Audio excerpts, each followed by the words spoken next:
L'aube se lève froidement sur le Yukon, mais Rick Ness est déjà réveillé, regardant une saison qui semble lui glisser entre les doigts. Le sol gelé s'étend devant lui comme un mur profond de 40 pieds, par endroits, tandis que le calendrier continue d'avancer plus vite que quiconque ne le souhaiterait.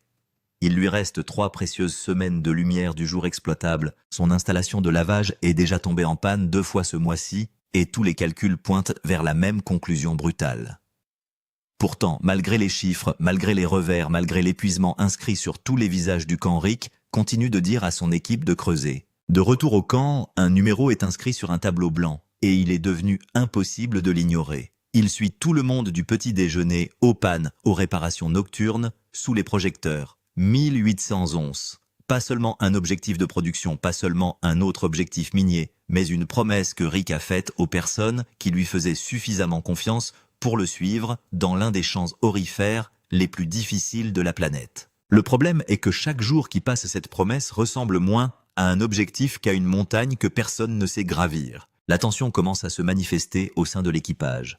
Les semaines loin de chez soi ont fait des ravages, et le cycle constant de panne, de retard et d'incertitude épuise même les travailleurs les plus acharnés. Certains comptent tranquillement les jours jusqu'à la fin de la saison. D'autres essaient de ne pas penser aux bonus qui semblaient autrefois à leur portée, mais qui semblent désormais s'éloigner d'heure en heure. Personne ne le dit trop haut, mais beaucoup d'entre eux ont déjà commencé à se demander si l'utilisation de 1800 onces est encore possible. Rick entend ses doutes parce qu'il en partage lui-même beaucoup. Il sait exactement combien de terrains restent intacts, combien de pannes mécaniques ont déjà fait perdre un temps précieux et combien il reste peu de marge d'erreur. Chaque once compte désormais plus que jamais. Chaque heure d'arrêt est comme une blessure que l'opération ne peut pas se permettre. Pourtant, ce qui est étrange à propos de Rick, c'est qu'il semble souvent plus déterminé lorsque les chances sont les plus élevées contre lui. Pour avoir ne serait-ce qu'une chance d'atteindre l'objectif, Rick a besoin de quelque chose que son opération n'a jamais réalisé auparavant. Il lui faut 1000 onces par semaine, pas 800, pas 900. 1 millier d'onces d'or en seulement 7 jours. C'est le genre de chiffre de production dont les mineurs parlent autour des feux de camp, mais s'attendent rarement à voir sur leurs propres concessions. Pour la plupart des équipages, cela relèverait de la fantaisie. Pour Rick, c'est soudainement devenu la seule voie à suivre. L'ensemble du plan repose désormais sur une section de terrain connue sous le nom de Hester Cut. Après des semaines de préparation, l'eau a finalement été évacuée et la couche payante est exposée sous la surface. Quelque part au bas de cette coupe se trouve l'or dont Rick a désespérément besoin. Si le terrain est performant, la saison pourrait encore être sauvée. Si cela déçoit des mois d'efforts, pourrait s'effondrer sous le poids de simples mathématiques. Chaque membre de l'équipage comprend les enjeux. Ils traversent la tranchée en étudiant le sol exposé dans l'espoir de voir des signes qui justifient tout le travail qui les a amenés ici. L'atmosphère est tendue, car personne ne sait vraiment ce qui l'attend en dessous. L'exploitation minière a toujours été un pari, et cette réduction représente le plus gros pari de la saison de Rick. L'incertitude plane sur tout. Mais même les terres riches ne valent rien si elles ne peuvent pas être traitées assez rapidement. Rick sait que 3 stations de lavage ne l'amèneront jamais là où il doit aller. Les chiffres ne fonctionnent pas, les courbes de production ne fonctionnent pas, le calendrier ne fonctionne certainement pas. S'il veut une idée réaliste d'une semaine de 1000 onces, il a besoin d'une 4e usine de lavage fonctionnant à pleine capacité. Cette plante a un nom, Harold. Au sein de l'équipage, Harold est presque devenu un personnage plutôt qu'une machine. Vieux têtu, peu fiable et marqué par des années de punition au Yukon, Harold porte la réputation d'un équipement qui semble toujours à 2 doigts de la retraite. Il ne s'agit pas de l'usine la plus récente sur le Claims. Ce n'est pas le plus efficace. Mais à l'heure actuelle, il s'agit peut-être de l'équipement le plus important que possède Rick. Le problème est qu'Harold est resté les bras croisés. Acier froid. Convoyeur silencieux. Une machine qui devrait produire de l'or mais qui au contraire occupe de l'espace et ramasse la poussière. Chaque jour où Harold reste inactif est un autre jour qui s'éloigne de la fenêtre d'opportunité déjà réduite de Rick. Redonner vie à l'usine devient plus qu'un projet de réparation. Cela devient une mission. L'équipage se met immédiatement au travail. Avant qu'Harold puisse traiter un seul mètre de terre, il lui faut une fondation stable. Cela signifie construire une plateforme capable de supporter une usine de lavage d'une centaine de mètres par heure. L'opérateur de chargeuse Colby Young monte dans sa machine et commence à déplacer la terre au rythme pratiqué de quelqu'un qui a déjà fait cela d'innombrables fois auparavant. Saut après saut, le sol se transforme lentement. La poussière s'élève dans l'air du Yukon à mesure que le coussin commence à prendre forme. Ce n'est pas du beau travail, mais c'est essentiel. Chaque boule de terre représente une nouvelle étape vers la mise en service d'Harold. L'équipage surveille de près, car il sait que toute la saison peut dépendre de ce qui se passera ensuite. Il n'y a pas de place pour les raccourcis. Une fois le chantier terminé, l'attention se porte sur la trémie d'alimentation, l'énorme structure en acier chargée d'alimenter l'usine en terre crue. 30 pieds de métal lourd doivent être manœuvrés avec précision. Une erreur pourrait endommager l'équipement et coûter des jours dont ils ne disposent pas. La pression est évidente sur tous les visages impliqués dans le mouvement. Le conducteur commence à remettre la trémie en place tandis que des observateurs le guident à travers les instructions radio. Pendant un instant, tout semble se dérouler sans problème. C'est alors que la confusion éclate. Les signaux sont manqués. Les instructions ne parviennent pas au conducteur. Quelqu'un se rend compte que la radio n'est pas sur le bon canal. Pendant quelques secondes terrifiantes, des milliers de kilos d'acier semblent se diriger vers le désastre. L'erreur est alors détectée juste à temps. Le rire brise la tension presque immédiatement. C'est le genre de rire né du soulagement plutôt que de l'humour. Ici, frustration et comédie occupent souvent la même place. Le Yukon a le don de forcer les gens à s'amuser dans des moments qui pourraient facilement tourner au désastre. Finalement, la trémie se met parfaitement en place. Maintenant, Harold a un corps. Harold a une mangeoire. Mais il lui manque encore ce dont chaque station de lavage a besoin plus que toute autre chose. Eau. Dans l'exploitation des placés, l'eau n'est pas seulement utile, c'est la vie elle-même. Sans eau, la saleté ne peut pas être traitée. Sans eau, l'or ne peut pas se séparer du gravier. Sans eau, l'ensemble de l'opération n'est rien d'autre qu'un ensemble de machines coûteuses installées dans un champ. Chaque saison réussie dépend du déplacement de l'eau exactement là où elle doit aller. Rick comprend cette réalité mieux que quiconque. Il a payé les pompes, il a payé le carburant. Il porte la responsabilité de toutes les décisions liées à l'opération. Ainsi, lorsque la pompe se met enfin en marche et affiche instantanément des codes d'erreur sur l'écran, tout l'équipage se fige. La machine insiste sur le fait que les niveaux de liquide de refroidissement sont dangereusement bas. Le mécanicien vérifie le réservoir. Le liquide de refroidissement déborde. Tout de suite, tout le monde se rend compte que quelque chose ne va pas. Le capteur signale un problème qui n'existe pas. Pourtant, les équipements modernes ne se soucient pas de savoir si un avertissement est vrai ou faux. Si le système estime qu'il y a un danger, il arrête tout. La pompe refuse de fonctionner. Et sans la pompe, Harold reste mort. L'appel est lancé pour Lucas Lotz. Et lancé. Lucas s'est forgé une réputation d'homme qui se présente lorsque les machines décident de cesser de coopérer. Il arrive rapidement étudiant déjà la situation avant que quiconque ait fini de l'expliquer. L'expérience lui a appris que les pannes mécaniques concernent rarement les plannings, les délais ou les objectifs de production. Ils se produisent simplement. Il enlève les panneaux et commence à lire les codes de diagnostic. Les uns après les autres, les messages pointent vers la même conclusion.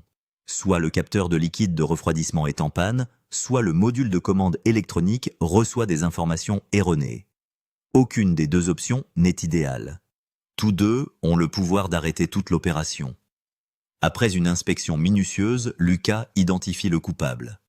Le capteur de liquide de refroidissement est mort. Le capteur continue d'indiquer au moteur qu'il n'y a pas de liquide de refroidissement, même si le système est complètement plein. Le capteur ment. L'ordinateur croit au mensonge. Résultat, la pompe refuse de démarrer.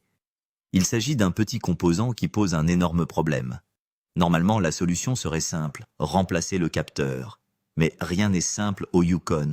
Il n'y a pas de capteur de rechange sur place. Le remplacement le plus proche est dans des heures. En commander un pourrait coûter de précieux jours. Des jours que Rick ne peut pas se permettre de perdre.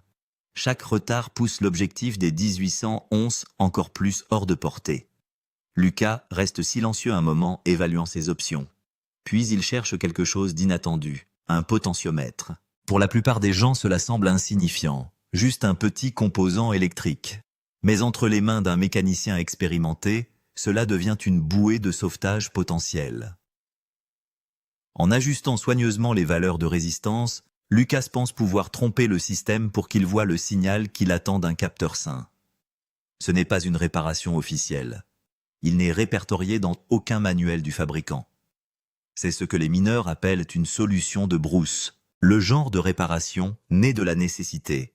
Le genre de réparation qui existe parce que les opérations minières éloignées ont rarement le luxe d'attendre des solutions parfaites. Alors que Lucas commence à câbler la configuration temporaire, l'équipe se rassemble à proximité. Personne ne dit grand-chose. Ils comprennent exactement ce qui est en jeu. Si cela fonctionne, Harold revient à la vie. Si Harold court, la semaine des 1000 onces reste possible.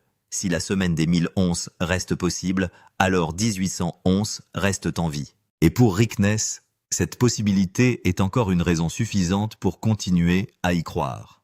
S'il peut régler le potentiomètre pour qu'il corresponde à la résistance qu'émettrait un capteur de liquide de refroidissement sain, il peut tromper l'ECM. Faites croire au cerveau de la pompe que le moteur va bien. Faites couler l'eau d'Harold. C'est le genre de réparation qui fonctionne ou qui fait griller un moteur.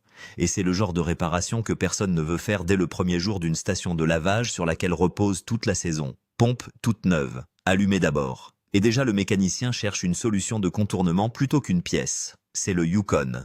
La valeur monétaire de l'équipement qui augmente ne change rien aux effets du froid, de la poussière et des vibrations. Les choses se cassent. Les capteurs mentent. Et des hommes comme Lucas doivent s'y conformer en valeur de résistance mesurée à l'homme, prêt, avec un petit cadran noir entre les doigts. Il le câble, soudure, essaie, rebranchez-le. L'équipage autour de la pompe fait semblant de ne pas regarder. Lucas lui-même ignore cela lorsque quelqu'un lui demande comment ça se passe. Il pensait que cela pourrait prendre plus de temps. Il avance trop vite, dit-il. Mais ce qu'il fait est délicat. Il câble le potentiomètre avec soin, surveille le compteur, augmentant la résistance par petits degrés. Trop bas, et l'ECM pense que le moteur est en surchauffe. Trop élevé, et l'ECM pense que le moteur est sec. Il y a une fenêtre étroite quelque part au milieu où le cerveau de la pompe est trompé, en lui faisant croire que tout va bien. Lucas doit trouver ce store sans fiche technique, sans manuel, sans seconde chance. Il tourne le cadran, regarde les lumières, le retourne. Autour de lui, l'équipage est resté silencieux, à la manière typique du Yukon. Pas silencieux juste plus bas. Il vous suffit de faire correspondre la résistance du capteur qui s'éteindrait régulièrement. Nous l'avons donc branché. Alors maintenant, je dois jouer avec. Et puis encore une fois, c'est un endroit idéal. Le code disparaîtra. Et puis nous sommes en affaires. Théoriquement, la conversation est passée du bavardage radio à l'enregistrement d'un seul mot. Tout le monde sait ce qui se passe sur ce petit cadran noir dans la main de Lucas. Si la pompe ne démarre pas, Harold ne se lave pas. Si Harold ne lave pas les 100 mètres supplémentaires par heure que nous sommes censés rendre possible la semaine de 1000 onces, cela n'arrivera jamais. Les calculs du tableau blanc s'effondrent. Lucas ne semble rien ressentir de tout cela. Ou s'il le fait, il ne le montre pas. Il ne cesse de tourner le cadran. La pompe tourne, tout s'attrape, retient, l'eau coule. Harold est vivant. Pour l'instant, en tout cas. Les solutions de bouche ne sont pas éternelles. Ce sont du ruban adhésif sur une blessure au couteau. Ils vous aident à passer le quart de travail suivant, parfois la semaine suivante, parfois le reste de la saison, si les dieux de l'or sont gentils. Personne dans l'équipage ne parle de la durée pendant laquelle le potentiomètre tiendra.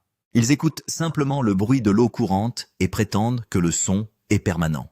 De l'or dans vos poches. Abonnez-vous à la chaîne dès maintenant pour ne pas manquer ce qui se passe lorsque Rick pousse cet équipage dans la seconde moitié de la saison. Il y a des combats plus importants, des paris plus importants, et le genre de rebondissement de dernière minute qui ne se produisent que lorsque le sol commence à geler et que l'or est toujours dans la terre. Vous voudrez être là quand il atterrira. Cliquez sur « Abonnez-vous ». Les mauvais calculs. À travers la revendication, l'air a changé. Vegas Valley a été le pain et le beurre de Rick toute la saison. C'est la coupe qui a nourri la plante de la vie monstre rouge. C'est la réduction qui était censée porter l'équipe à 1000 onces par semaine et au-delà. C'est la coupe sur laquelle Rick comptait, et elle est presque vide. Bailey, l'opérateur d'équipement lourd qui travaille au fond de la vallée, gravit la pente avec le genre de visage qu'on ne voudrait pas voir sur une concession du Yukon dans la seconde moitié de la saison. Il estime ce qui reste.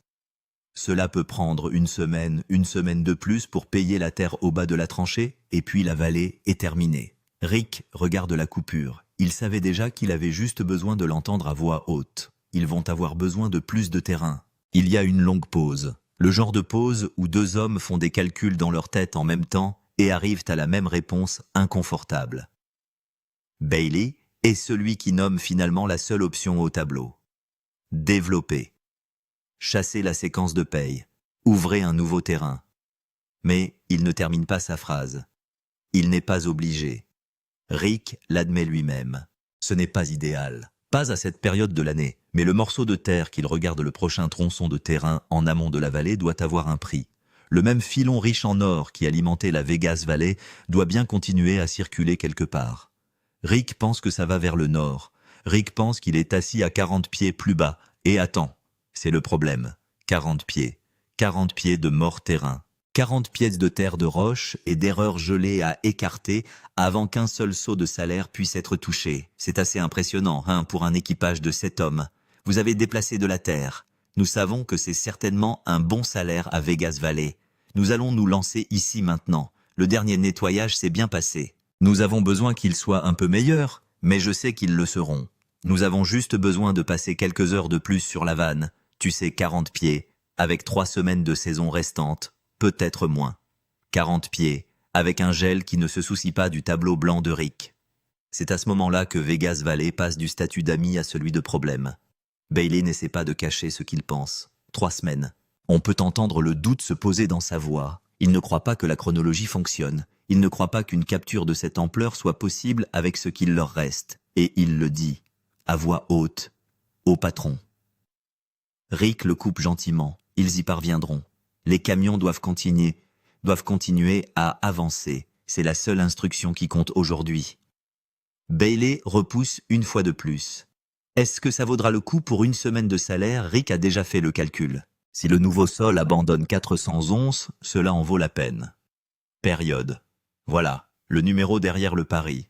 400 onces du nouveau sol. En plus de ce qu'ils ont déjà. En plus de ce qu'Harold peut regarder. En plus de tout ce que la coupe Esther abandonne. 400 onces enfouies sous 40 pieds de terre et 3 semaines de mauvais temps avec un contremaître qui n'est pas sûr que son patron lise correctement la carte. Et puis Rick dit la phrase qui révèle tout le pari. Il dit qu'ils ne sont pas à 1008 onces. Il dit qu'en fin de compte, ce qu'il essaie vraiment de faire, c'est de s'assurer que ces gars rentrent chez eux avec de l'or en poche. C'est tout ce qu'il y a à faire.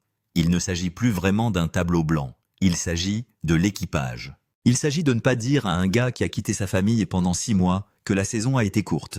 Il s'agit de Lucas et de son potentiomètre. Il s'agit de Bailey qui conduit un camion de transport dans le gel. Il s'agit de Colby, Liam et Bill et de tous les noms à la radio qui n'ont pas encore été cités. Il s'agit de mettre de l'or dans leur poche avant que l'hiver ne ferme la porte. Alors Rick va creuser mais pas sans doute. Il l'admet.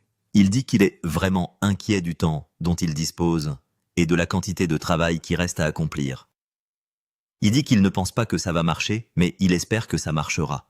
Peut-être que dans une semaine il changera d'avis, mais pour le moment c'est très stressant. On n'entend pas souvent Rick Ness prononcer ces mots, disant qu'il ne pense pas que ça va marcher. Il le dit comme un homme qui est trop fatigué pour se mentir, mais pas trop fatigué pour se balancer. Il le dit et se retourne vers les camions. Il y a un moment en revenant où l'on peut voir le calcul se dérouler sur son visage. Il présente les mêmes chiffres qu'il a publiés quotidiennement au cours des 3 derniers mois. Oncées par mètre, yards par jour, jours par semaine, semaine jusqu'au gel. Aucun de ces chiffres ne se soucie du fait qu'il ait un équipage qui lui fait confiance. Aucun de ces chiffres ne se soucie du fait qu'il a tout mis en œuvre cette saison. Les chiffres sont ce qu'ils sont, et ils montrent que ce n'est pas suffisant. Mais Rick Ness a déjà été mauvais en mathématiques, ces 7 dernières poussées. C'est à ce moment-là que vous avez en quelque sorte besoin d'un petit regain d'énergie supplémentaire. Ce pivot de Valhalla vers Vegas Valley, je pense que ça va être une bonne chose. Nous savons qu'il y a du bon or là-dedans, et vous n'aurez pas besoin d'extraire jusqu'à la dernière once de cette tasse. Rick Ness a été le gars du mauvais côté de la feuille de calcul pendant tant de saisons qu'il a cessé de faire confiance aux feuilles de calcul. Il a vu un terrain qui semblait mort reprendre vie. Il a vu des réductions qui auraient dû être terminées donner lieu à une journée supplémentaire à la fin. Il a ressenti la façon dont l'or se cache jusqu'au tout dernier saut. Il croit d'une manière que personne dans le tableur ne peut contester que la seule façon de découvrir ce que cache le sol est de continuer à creuser. Il va donc continuer à creuser, et c'est le choix qui définit toute cette partie de la saison. Pas l'équipement, pas la météo, pas les séries de salaires. Le choix. La décision qu'un homme prend lorsque chaque signal devant lui dit de reculer et qu'il refuse. Rick est dans ce domaine depuis assez longtemps pour savoir que l'or est trouvé par les hommes qui gardent la main sur les commandes, alors que le plus intelligent est de s'éloigner. Parfois, cette décision est payante. Parfois, cela vous enterre. La seule façon de savoir de quoi il s'agit est de continuer. Le pari est lancé. La liaison. Puis, Bob commence à s'étouffer. Rick est de l'autre côté de la réclamation lorsque l'appel arrive. Il l'entend comme il entend tout ce qui est mauvais cette saison. À travers un crépitement de parasites radio et le mot qui veut toujours dire la même chose. Vers le bas. Une autre plante. Une autre pièce du puzzle qui s'arrête exactement au mauvais moment. Il ne jure pas à la radio. Il ne discute pas. Il fait simplement demi-tour et commence à rouler en direction du bruit d'un convoyeur mort. Là va la plante. Bob est censé être le plus stable. La plante qui ne se plaint pas. La plante qui ne fait que manger de la terre et restituer de l'or. Pendant qu'Harold se ressuscitait et que Vegas Valley est pleuré. Bob est censé travailler tranquillement. Ce n'est pas le cas. L'opérateur qui exécute Bob le remarque en premier. Le tas de terre à l'avant de la trémie s'accumule trop haut. Il essaie de l'effacer. Il essaie ensuite de déplacer lui-même le système de chaîne de trémie. Mais la chaîne se resserre. Il ne s'agit pas d'avancer. Il appelle à l'aide par radio. La plante doit tomber. La chaîne de trémie sur Bob est le convoyeur qui tire le produit brut de l'endroit où les camions à benne basculantes le déversent et l'envoient vers le plateau vibrant. Il s'agit d'un système de maillons de dents en acier et de pignons tournants. Et quand ça marche sans que personne n'y pense. Quand cela ne fonctionne pas, la plante s'étouffe de l'intérieur et Bob s'étouffe. La pile se construit. La saleté s'accumule à l'avant de la trémie car la chaîne ne la tire pas vers l'avant. Si le tas continue de se former, la chaîne se bouchera complètement. Si la chaîne se bouche, la courroie se déchire. Si la ceinture se déchire, Bob sera immobilisé pendant des jours, et non des heures. Et les jours ne sont plus une monnaie dont Rick dispose. Bill répond à l'appel. Bill est le genre de mécanicien sur lequel le Yukon a été construit. Le genre de personne qui peut regarder un morceau de métal pendant 10 secondes et vous dire exactement quel boulon a laissé tomber tout le monde. Il grimpe, il regarde, il crache. Il le diagnostique en quelques secondes. Bon, je reviens en arrière. Nous allons essayer de faire rouler la chaîne à l'envers. Eh bien, je le suis. Le problème est que les pignons le sont. Cela pourrait être une affaire majeure. La chaîne a sauté une dent sur le pignon d'un côté. Alors maintenant, au lieu que la chaîne roule bien à plat autour de l'engrenage, elle tourne une barre d'acier autour d'un coin à chaque passage. C'est ce que signifie contraignant. C'est pourquoi la pile s'accumule. L'usine doit tomber. Bob se tait. Ce n'est pas une petite solution. La chaîne de la trémie fonctionne sur 2 pignons de 10 pouces de gros engrenages en acier avec des dents qui saisissent la chaîne et la tirent vers l'avant. Au fil du temps, avec suffisamment de tonnes de saleté et de gravier qui s'écoulent, les dents s'usent, ils arrondissent, ils perdent leur mordant. Et dès qu'un pignon perd son mordant, la chaîne saute, se bloque et se lie. Les 2 pignons sont abattus. Dans un atelier chauffé du sud, remplacer 2 pignons prend 4 heures, peut-être moins. Dans une usine de lavage au milieu d'une concession du Yukon, avec la lumière du jour et une équipe de 8 personnes debout pour surveiller 4 heures, c'est une éternité. 4 heures de camion au ralenti au lieu de décharger. 4 heures de carburant brûlé sans que l'or ne soit rendu. 4 heures d'élan saignant d'une saison qui n'en a pas à revendre. Bill le sait. Bill ne le dit pas. Bill se met juste au travail. Le plan de Bill est le seul qui existe. Diviser la chaîne, retirer les pignons usés, déposez-en de nouveaux, réinitialiser les dents de la chaîne, redémarrez-le. J'espère que rien d'autre à l'intérieur de l'usine n'a caché les dégâts. Il commence par faire rouler la chaîne vers l'arrière pour trouver du jeu. L'équipage travaille autour de lui. Il divise la chaîne maillon par maillon. Il laisse tomber les pignons usés. Bill en tient un à la lumière du jour et vous pouvez voir exactement ce que le temps et le grain font à un morceau d'acier. Les dents sont arrondies et cassantes, méchants même. Selon les normes du Yukon, l'équipage est suffisamment lâche pour faire des blagues sûres comme une église avec des réflexes de chat. Le genre d'humour noir qui vit d'une réclamation où chaque solution est à un coup d'œil d'un désastre. Mais le travail lui-même est précis. De nouveaux engrenages se mettent en place. Les boulons entrent, les dents s'alignent. Bill vérifie la chaîne, réinstalle les maillons et recule. Tout est serré, il est temps de la mettre en marche. L'hydraulique siffle vivante, la chaîne tourne, les dents s'accrochent, les nouveaux pignons mordent dans les maillons comme de nouvelles dents mordant dans un pieu. La plante respire à la vie, la chaîne de la trémie tire, le rythme recommence à avancer, le tas rétrécit, le pont shaker tremble. Quelque part au fond des entrailles de Bob l'or est séparé de la saleté qui le cache depuis 10 000 ans. 4 heures d'arrêt, 4 heures saignées sur une saison qui n'a pas d'heure pour saigner. Quelque part sur la concession, Rick obtient le feu vert à la radio. Il ne fait pas la fête. Il ne répond même pas. Il regarde simplement sa montre, regarde le ciel et fait le calcul à voix haute devant personne. 4 heures. 4 heures, il ne revient jamais. Puis il appuie sur le micro et dit à l'équipe de laisser les camions rouler, car le tableau blanc indique toujours 1008 cents. La coupure au fond de Vegas Valley est toujours en train de se vider. Et quelque part au-dessus 40 pieds de terre se dresse toujours entre Rick Ness et la seule séquence de paye qui peut sauver sa saison. Le compte à rebours, les camions roulent, les plantes fonctionnent, les radios restent fortes, mais les calculs n'ont pas changé. 1811 avec Vegas Valley mourant sous les bottes des opérateurs. 1811 avec 40 pieds de mort-terrain entre l'équipage de Rick et la prochaine période de paye. La ligne de gel se déplace vers le sud chaque nuit. Le tableau blanc n'a pas été effacé. La terre au-dessus de la nouvelle entaille reste là dure et silencieuse, attendant que quelqu'un en prenne une première bouchée.